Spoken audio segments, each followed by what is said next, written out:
덥지만 은혜로 한 주간도 이렇게 건강하게 살게 하신 하나님께 정말 감사드립니다. 은혜는 현실은 좀 부정적이에요. 그죠? 현실은 그렇게 좋지는 않지만 하나님의 긍정을 찾을 때 하나님은 반드시 이루시는 분이시고 하나님 우리를 사랑하신다. 하나님을 향한 그리움, 우리 현수막 붙여놨죠? 하나님을 향한 그리움이 있을 때 은혜는 있게 되는 것이지요. 아멘. 하나님의 은혜가 여러분의 삶 속에 가득하기를 축원드립니다. 먼저 한 가지 이야기를 소개하면서 오늘 말씀을 시작하고자 합니다. 미국 캔사스주에 한 시골에 사는 소년이 있었습니다. 하루는 먼 친척이 와서 소년에게 용돈 몇 달러를 보내주었습니다. 그 돈을 받은 소년은 기뻐서 답글을 써서 보냈는데요. 뭐라고 썼냐면, 용돈을 보내주셔서 감사합니다. 귀한 용돈입니다.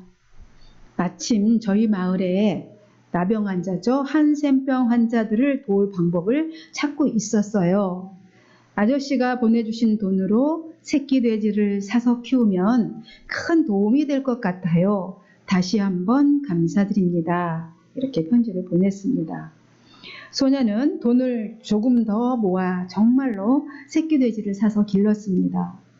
새끼 돼지를 사서 이렇게 무럭무럭 키웠어요. 이 소년의 모습을 본 또 또래 친구들도 새끼 돼지를 사서 똑같이 키워서 한센병 환자를 돕기 시작했습니다. 이 이야기가 신문에 실리게 되고 이제 점점 전국으로 퍼져나가게 되었습니다. 그래서 이 소년을 돕기 위해서 직접 돼지를 키우지는 못하지만 그래서 사람들이 돼지 모양의 저금통에 돈을 모아 보내주기 시작했습니다. 이게 바로 돼지 저금통의 유래지요. 캔자스 시골에 윌버라는 한 소년이 이렇게 남을 위해서 시작한 아이디어에서 시작된 것입니다. 기적이 일어난 것이지요. 여러분, 기적은 하나님께 들려지는 작은 것, 하나님께 들려졌을 때 그 순종을 통해서 일어나는 것입니다. 사람이 변화되는 것은 어떤 초자연적 은혜, 사람이 변화되는 그 초자연적 은혜, 사람이 변화되는 걸 정말 쉽지 않습니다. 그죠? 변할 수가 없어요. 정말 변하지 않습니다. 근데 사람이 변화돼요. 그때 언제냐면 초자연적인 은혜를 입었을 때 변화가 되는데 그때는 언제냐면 자기 자아가 죽었을 때 일어납니다. 예수 그리스도를 구주로 인정하고 내가 아직까지 내 의지대로, 내 생각대로, 내 계획대로 살았던 내 마음의 자리, 그 자리를 예수 그리스도께 내어줄 때 초자연적인 은혜가 부어지는 것입니다. 오늘 윌버 소년처럼 이 캔자스주의 시골의 작은 시골 소년이죠. 윌버 소년처럼 그 약자, 한센병 환자를, 나병 환자를 도울 방법을 찾아서 어떻게 하면 도울 수 있을까 하는 그 마음 안에 성령이 역사하시니까 은혜를 주시고 기적이 일어나게 된 것입니다. 말씀으로 이제 돌아갑니다. 예수님은 지난 시간에 여러 회당을 순회하면서 전도하셨습니다. 기억나시지요? 한 나병 환자를 고치셨습니다. 그리고 엄하게 경고하셨죠. 뭐라고요? 아무에게도 아무 말도 하지 말고 네 몸을 제사장에게 보이고 깨끗하게 되었으니 모세에게 명한 것을 드려 그들에게 입증하라. 이렇게 말씀하셨습니다. 모세가 명한 것은 우리 레위기 14장 우리 살펴보았었죠. 14장에 정결규례가 있습니다. 피부병에 관한 정결규례를 말합니다. 이 정결규례에 의하면 살아있는 새 2마리, 정결한 새 2마리를 이제 드리라고 하는데 한 마리는 질그릇에 잡아서 하나님께 그 피를 뿌려 드리고 그 피를 한 마리는 그 한 마리 새에 찍어서 어떻게 합니까? 들판에 날려 보냅니다. 이렇게 모세에게 명한 규례대로 그들에게 들여서 입증하라 이렇게 말씀하신 것이죠. 그래서 한 마리가 죽음으로 한 마리는 살아난 것이죠. 그죠? 한 마리가 죽었는데 그 피를 찍음으로 살아났습니다. 그래서 이거는 예수 그리스도의 그죠? 상징이기도 합니다. 그러나 나병 환자는 이 일을 어떻게 했어요? 많이 전파했어요. 오히려 퍼지게 되었습니다. 온 마을에. 따라서 예수님은 그 동네에 들어가지 못하고 동네 한적한 곳에, 바깥 한적한 곳에 계셨습니다. 그래도 여전히 사람들은 소문을 듣고 예수님이 어디 있는지 알고 찾아 몰려왔습니다. 그리고 이제 수일이 지났습니다. 예수님께서 이제 가버나움으로 다시 돌아오셨습니다. 이제 가버나움의 집에 돌아오셨는데 어느 집인지는 얘기 안 하셨죠. 그 집에 대해서 그래서 항상 궁금하잖아요. 학자들은 그것만 연구하니까. 예수님은 머리둘 곳도 없다 말씀하셨으니까 예수님의 집은 아닐 것 같고 이제 베드로의 집이었을 것이다. 베드로 장모 집, 그죠? 가버나움에서 장모를 고쳤잖아요. 그렇게 본다라고 이야기합니다. 이 집이 누구의 집이었는지는 확실히는 알 수는 없지만 어쨌든 예수님이 집에 계셨어요. 집에 계시다는 소문을 듣고 수많은 사람들이 이제 그 집으로 몰려왔습니다. 얼마나 많은 사람들이 모였는지 문 앞까지 사람들이 꽉 메워서 집 안으로 도저히 들어갈 수가 없을 정도로 많은 사람들이 모여 있었습니다. 거기서 드나들 수가 없었습니다. 그 문으로. 예수님께서는 그 아십 안에서 그들을 향해서 말씀을 가르치고 계셨습니다. 그때 아주 놀라운 광경이 벌어지게 됩니다. 갑자기 말씀을 전하는데 천정에 구멍이 뻥 뚫리면서 먼지와 함께 뭐가 내려옵니까? 환자가, 중풍병자가, 마비된 자, 중풍병자는 우리가 얘기하는 요즘 뇌졸중 이런 것이 아니라 몸이 마비된 자를 얘기를 합니다. 뚫리면서 중풍병 환자가 누운 상에 달려서 내려옵니다. 내 귀퉁이에 사람들이 매달려서 끈으로 이렇게 내려오는 것이죠. 얼마나 놀랬겠습니까? 예수님 말씀 전하다가 구멍이 뻥 뚫리고 지붕이 뚫리고 사람이 그 앞에 딱 내려왔습니다. 그들은 어떻게 예수님이 어디쯤 계실 것이다 정확하게 알았나 봐요. 그 지붕을 뚝뚝 예수님 머리에도 안 하고 그 앞으로 딱 데려왔습니다. 예수님과 사람들은 정말 놀랐을 것 같습니다. 막 먼지 천지가 됐겠죠. 지붕을 뚫어 구멍을 내고 그랬는데 누가복음에 보니까 여기를 기와를 벗기고 이렇게 했습니다. 모두 같은 의미이죠. 어쨌든 우리 한국식 구조, 건물 구조라면 지붕을 뚫고 내려올 수 있습니까? 상상도 안 되죠. 구멍을 뚫는다는 일은 가능한 일이 아니기 때문에 생각도 안 합니다. 그런데 결코 쉬운 일이 아니죠. 근데 유대인들의 가옥 구조는 우리하고는 달라요. 이렇게 평평하게 지붕이 되어 있습니다.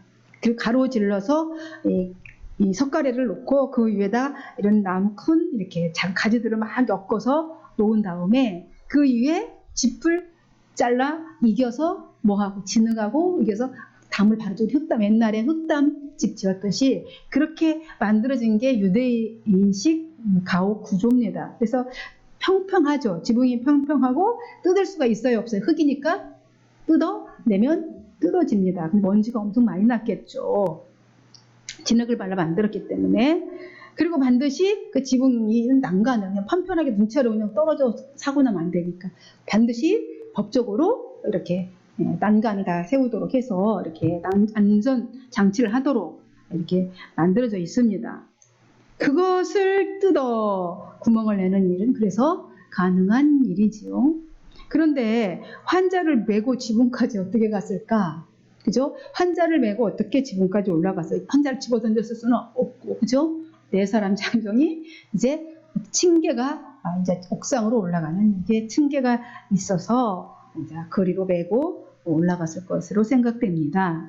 어쨌든 이 네 사람은 환자와 어떤 관계인지는 모르지만 어쨌든 마비되어서 평생 누워서 누구의 도움 없이는 살아갈 수 없는 그 인생이 너무나 안타깝고 불쌍해서 낫게 해주고 싶다.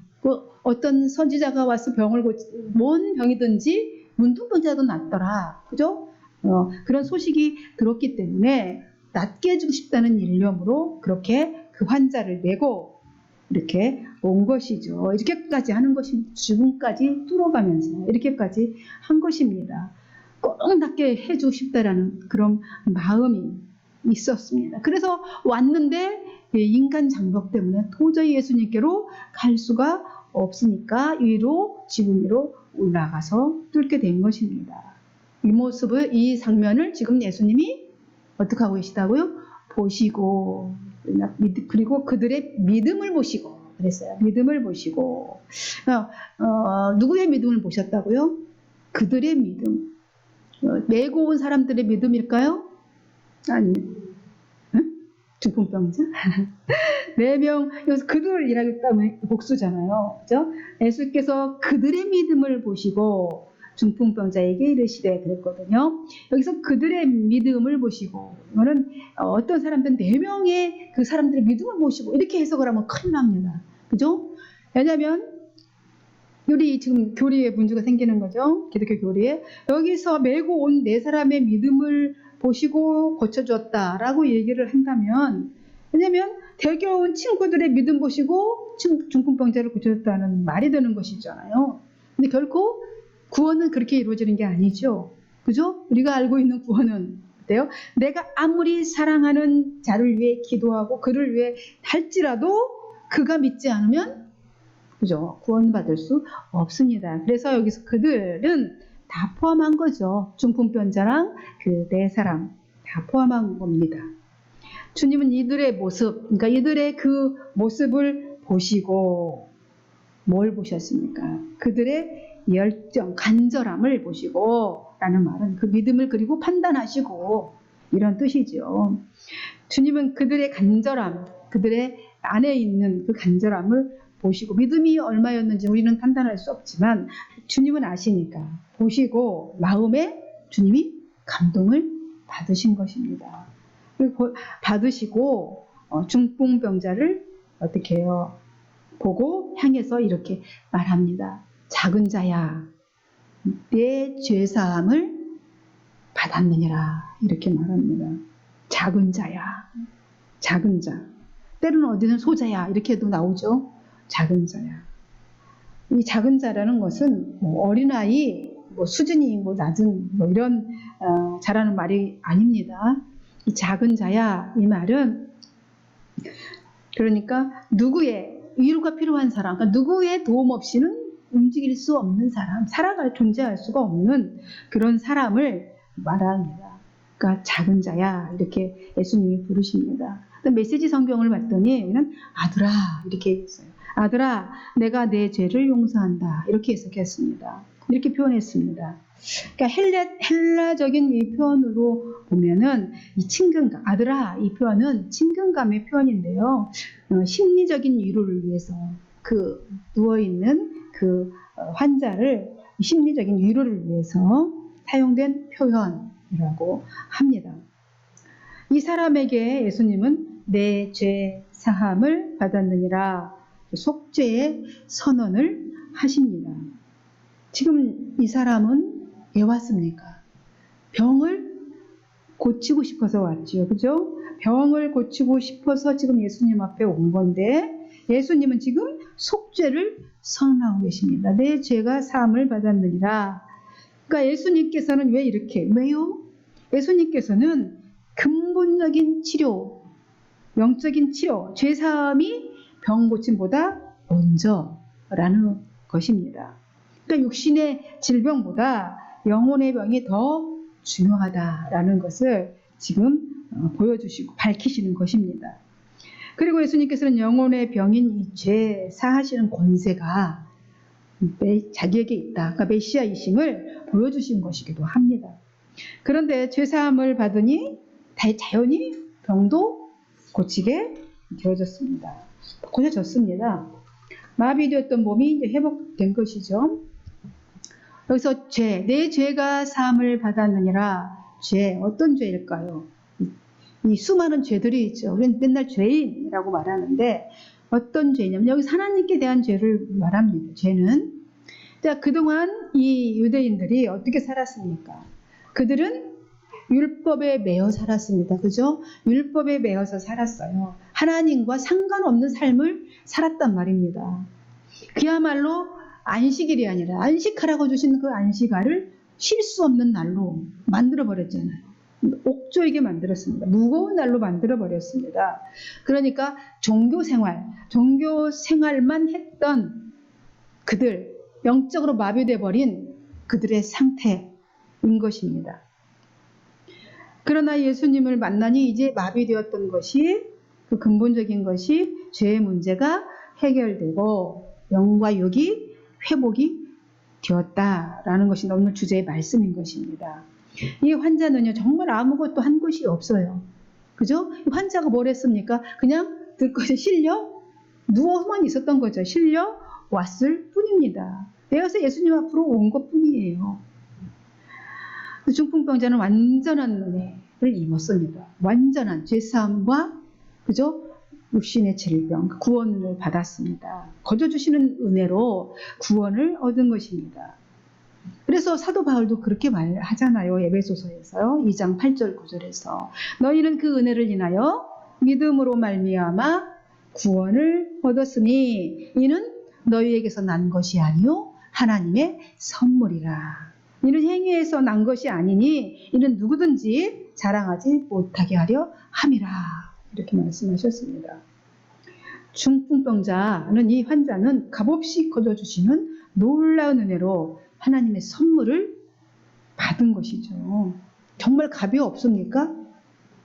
진짜 값이 없는 건 아니죠. 값없이 받았다 그러니까 진짜 아무 값이 없는 게 아니라 값을 치르셨어요. 누군가가 대가를 치렀습니다. 너무나 큰 대가를 치르셨어요. 그런데 이 장면을 지켜보고 있던 또 특별한 사람들이 여기 등장합니다. 어떤 사람들이죠?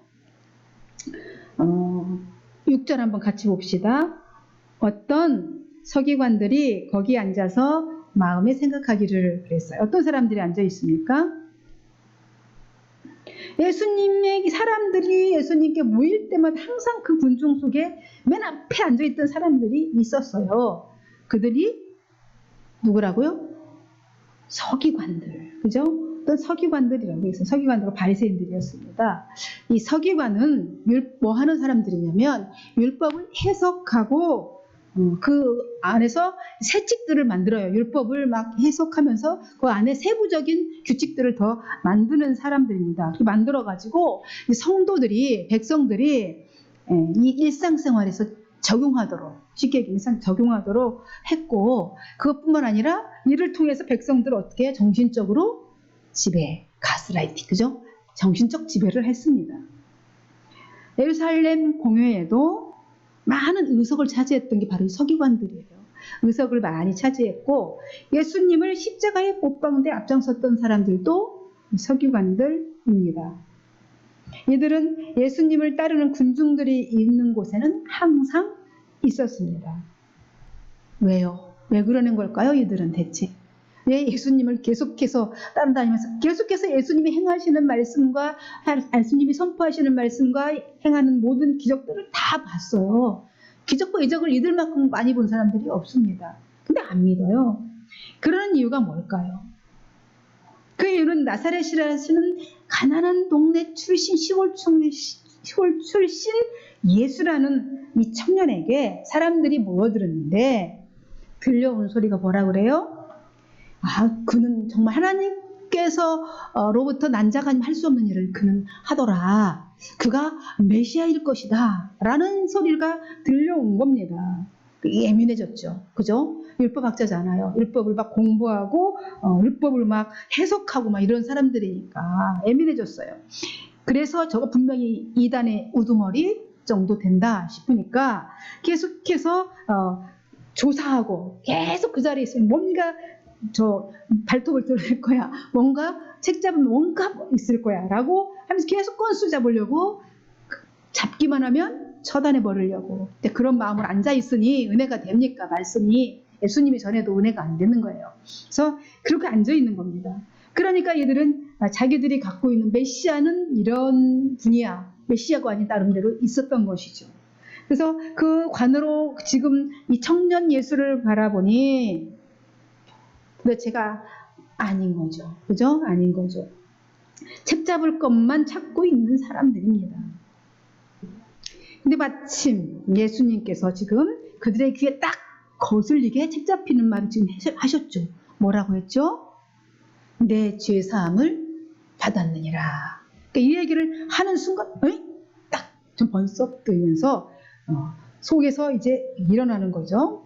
뭐라고 일어나는 게 속으로? 저렇게 말하면 안 되지. 그죠? 저렇게 말하면 안 되지. 죄를 사하는 권세는 누구만 있어요? 하나님. 죄를 사하는 권세는 하나님만 하실 수 있는데 저자가 지금 죄를 사했다고? 저건 신성모독이지 라고 속에서 지금 보글보글 끓으면서 이제 분노가 올라오려고 하고 있는 중이었어요.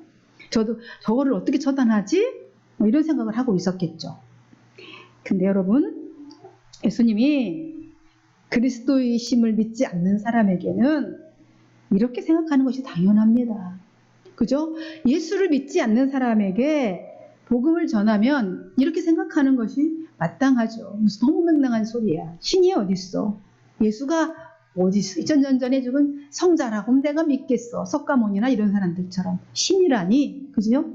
역사적인 인물에 믿지 않는 것이 당연한 거죠. 예수를 그리스도라고 믿지 않으면 그렇게 해석하는 거잖아요. 이들도 이제 예수가 그리스도이심을 믿지 않기 때문에 그런 생각을 한 겁니다. 그들이 고대했던 또 기다렸던 메시아는 지금 현재 우리가 하나님의 택한 백성, 이스라엘 백성이 억압과 폭정 가운데 있는데 이들 속에서 우리를 해방시켜줄 강력한 메시아이지. 메시아가 없이 너희를 해방해 줄 거다. 그렇게 얘기를 했기 때문에, 말씀하셨기 때문에 그런 세상적인 관점으로 그렇게 바라보았던 것이죠. 강력한 메시아이지 저렇게 시골촌 동네에 저렇게 보잘것없고 스펙도 없고 보잘것없는 청년이 메시아, no, 안 돼. 되면 안 돼. 메시아가 되면 안 되는 거죠. 자기네 생각은 되면 안 되는 거예요. 이런 생각을 했습니다. 딱 그거를 예수님이 알았게요, 몰랐게요. 딱 표정만 눈빛만 봐도 알죠. 압니다. 무슨 생각을 딱 아셨어요. 예수님께서 이들의 생각을 아셨어요. 천사가 가서 그 속에 들어가서 하나님의 영이 심부름해서 알려준 것이 아니라 심리적으로 딱 저들이 보니 그런 거야 라고 하기 심령술로 알으신 것이 아니라 예수님은 창조주이시기도 하시죠. 창조주 하나님으로서 완전하고 영원하신 통찰력을 가지시고 인간의 깊은 내면까지도 아시는 것이죠. 깊은 것까지 통달하시는 분이시잖아요. 깊은 내면까지도 보시는 분이시기 때문에 알으셨습니다. 어떤 생각을 하고 있는지, 어떤 동기로 저렇게 말하고 있는지, 그 생각을 하고 있는지 다 알고 계시는 것입니다. 그들이 마음으로 생각했는데, 마음만 먹고 생각만 했는데 예수님께서는 딱 아시고 전곡을 찔러서 말씀하시지요. 8절 9절입니다. 같이 보시겠습니다. 뭐라고 말씀하십니까? 시작. 그들이 속으로 이렇게 생각하는 줄을 예수께서 곧 중심에 아시고 이르시되 어찌하여 이것을 마음에 생각하느냐. 중풍병자에게 내 죄 사함을 받았느니라 하는 말과 일어나 네 상을 가지고 걸어가라 하는 말 중에서 어느 것이 쉽겠느냐. 이렇게 말씀하십니다. 당신들은 왜 그렇게 생각을 품고 있어? 이렇게 말하죠. 하시면서 그 속에는 불신앙. 왜 그런 생각을 하는 거냐? 생각만 했을 뿐인 왜 그 생각을 하느냐 지금 지적하는 겁니다. 왜 그런 편견을 가지고 너희들 갖고 굳어진 생각으로 불신앙을 가지고 그 생각을 하고 있냐? 이렇게 말하는 거죠. 이렇게 말하는 것은 지적을 먼저 해주시는 것은 그렇게 말했을 때 이들이 찔림 받아야 되잖아. 내 생각을 통달하고 계시네. 그래야 되죠. 깨닫고 그 죄에서 돌이켜서 얼른 구원에 이르기를 바라는 마음으로 예수님이 이렇게 지적해 주신 거잖아요. 그들이 깨닫고 돌아와서 메시아인 것을 믿고 구원에 이를 수 있도록 찔러준 겁니다. 이 말씀을 듣고 돌이켰으면 사는 거죠. 그죠? 그죠? 저분이 정말 메시아구나. 우리의 속생각까지 다 파악하고 계시네. 얼른 죄송합니다. 주님 앞에 엎드려 그 생각을 몰라보고 미처 몰라보고 했습니다. 용서해 주십시오라고 했으면 살았을 겁니다. 그죠? 근데 뭐라고 합니까? 그래서 주님이 계속해서 그들에게 말합니다. 회개가 없었어요. 중풍병자에게 당신의 죄는 용서받았소 라고 하는 말이 쉽겠소? 아니면 일어나서 들것 가지고 걸어가시오 라고 하는 것이 더 쉽겠소? 이렇게 오히려 질문하십니다. 왜냐하면 그 당시에는 질병의 원인이 죄 때문이라는 인식이 있었어요. 그 당시에. 지금도 있지 않습니까? 누가 병 걸렸으면 무슨 잘못을 했기에 저런 병이 걸렸지? 무슨 죄를 지었기에 저런 병이 걸렸지? 이렇게 생각하는 경우가 있습니다. 그때도 그런 인식이 좀 있었던 거죠, 사람들이. 그래서 주님은 중풍병자를 치유하심으로 메시아의 사죄권, 그러니까 사죄권이 당신에게 있음을 입증해 보이겠다. 이렇게 말하는 거죠. 이렇게 말씀하신 것은 죄 용서받는 게 쉽겠소? 들고 가라 하는 말이 쉽겠소? 이렇게 말하는 것은 내가 죄를 사는 권세가 나한테 있다. 이 말인 거죠. 그걸 내가 보이겠다, 현재. 그래서 너희들은 생각이 굳어서 이들은 깨닫지 못하고 있구나. 이런 말인 거죠. 그러면서 당신이 입증해 보이겠다. 그러면서 뭐라고 얘기합니까? 인자는 땅에서 10절에 인자는 땅에서 죄를 용서하는 권세를 가지고 있다. 그 말이죠. 인자가 땅에서 죄를 사하는 권세가 있는 줄을 너희로 알게 하려 하노라. 이렇게 말합니다. 그러니까 땅에서 죄를 용서하는 권세를 가지고 있고 내가 이 사람을 고쳐서 그 증거를 너희들에게, 당신들에게 보여주겠다라는 말이죠. 예수님은 자기 자신 스스로를 뭐라고 표현했습니까? 인자, 그죠? 인자가 그랬어요. 인자라고 표현합니다. 인자라는 말은 사전적인 뜻으로 무슨 말이에요? 사전적으로 그냥 풀이하면 한자, 인자, 사람의 아들, 그죠? 사람의 아들이라는 뜻이죠.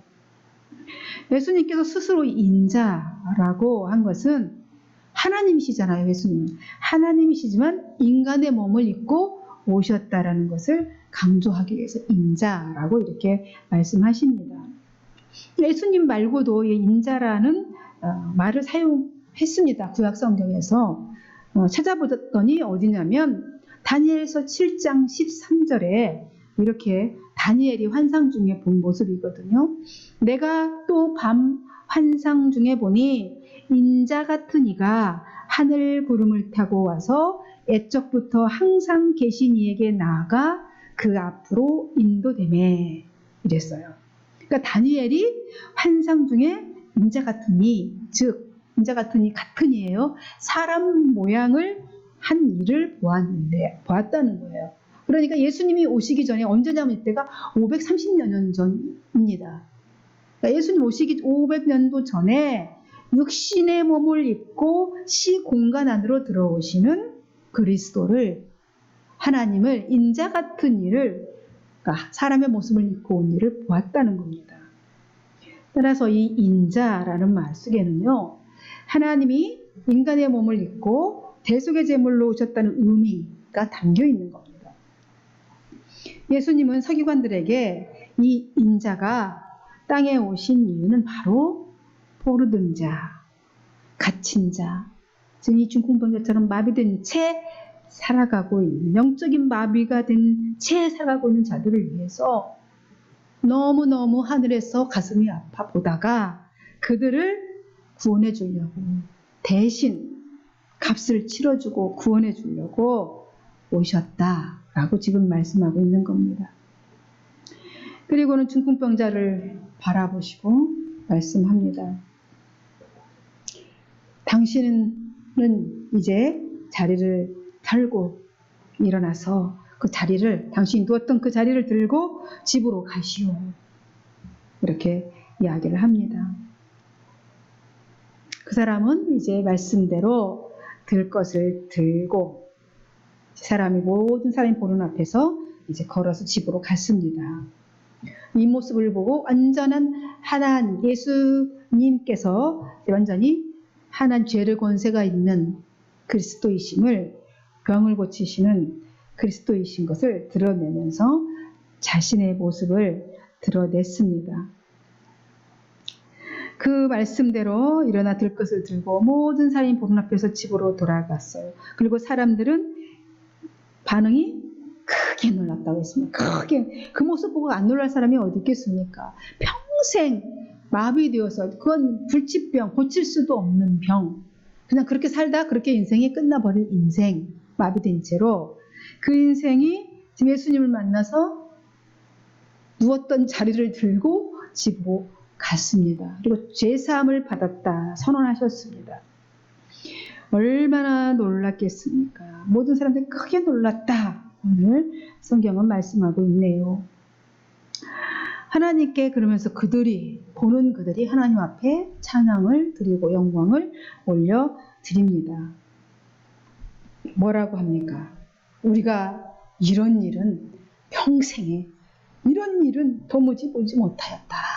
사람들이 다 그렇게 이구동성 말을 하고 있습니다. 네, 오늘 본문이 여기까지입니다. 말씀을 맺습니다. 예수님께서는 중풍병자를 권세 있게 고치셨습니다. 그리고 구세주이신 것을 증명하셨습니다. 예수 그리스도는 구세주죠. 구원주죠. 구원주입니다. 구원은 구원하시는 분이고, 주는 뭐예요? 나의 주인이 되시는 분이죠. 주가 안 되면 안 되죠. 구원주가 되어야 됩니다. 나의 주인 되시는 분입니다. 예수 그리스도는 구원주이십니다. 구세주인 것, 구원주이심을 증명하셨습니다. 육신의 병뿐 아니라 그 영혼까지 구원해 주신 것입니다. 마비된 채 누구의 도움 없이는 도대체 살아갈 수 없었던 인생이 예수님께 나옴으로 죄와 병으로부터 해방을 받았습니다. 그리고 그 평생 누워 있었던 병상을 들고 집으로 돌아갑니다. 놀라운 은혜입니다. 놀라운 은혜를 입었습니다. 여러분, 지금 세속문화에 매몰되어 있습니다. 수많은 사람들이, 세상이 그래요. 세속문화에 매몰되어 있고 물질에 압사당해 있어요. 그래서 영적으로 마비되어 있는 사람들이 즐비합니다. 길거리에 걸어다니는 사람들, 다들 정신은 반은 나간 사람들이 많아요. 이렇게 보면 무슨 생각들을 하고 있는지 모르겠지만, 어쨌든 이렇게 영적으로 마비된 자들이 즐비한 세상, 이 시대, 우리는 무엇을 해야 할까요? 우리는 이것을 발견하는 일을 하고, 또 그들에게 어떻게 해야 될지를 생각해야 됩니다. 그냥 나만 은혜 받고 구원받았으니까 됐어 라고 하면 안 되죠. 마비된 자들 그냥 둘 겁니까? 그 동네 사람 4명이, 그 친구들이 이 마비된 자를 침상에 매여서 어깨에 메고 예수님 앞에 데리고 왔습니다. 우리는 이 마비된 자들, 이 세상의 즐비한 물질에 매몰되고 세속문화에 매몰된 이 영적으로 마비된 자들을 메고 예수님께로 나와야 되는 겁니다. 우리가 이게 할 일이지요. 한맘교회가 그렇게 쓰임 받았으면 참 좋겠습니다. 아멘. 크게 하십시오. 아멘. 네, 기도하겠습니다. 하나님 아버지, 예수 그리스도를 이 땅에 보내주셔서 우리의 죄를 사함받게 하시고, 또 그를 영접함으로 하나님의 아들이 되는, 자녀가 되는 권세를 주셨습니다. 그러나 우리가 죄를 지어 죽을 수밖에 없는 죄된 인생을 사망에서 생명으로 옮겨주셨습니다. 감사합니다. 이제 주님을 나의 주인으로 모셔드리겠습니다. 예수님이 나의 주인이십니다. 주님, 이제 나의 나머지 모든 인생도, 우리의 나머지 모든 인생도 주님 도와주시옵소서, 함께해 주시옵소서. 감사하고 그리스도이신 예수님의 이름으로 기도하옵나이다. 아멘.